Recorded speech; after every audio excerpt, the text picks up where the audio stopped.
আমার ননদ দেখো কি ছোচা, আমরা তরমুজ কাটছি বসে বসে দেখছে, খাবে খালি বসে বসে। দেখো বসে আছে, ও বাবা বিছানার উপরে বসে আছে, দেখো তাও।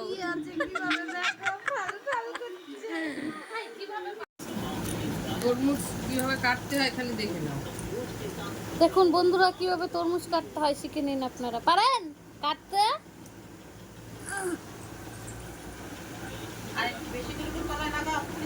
আরে চাকুতে ভাত নেই, দাঁড়াও আমি খেয়েই নেবো।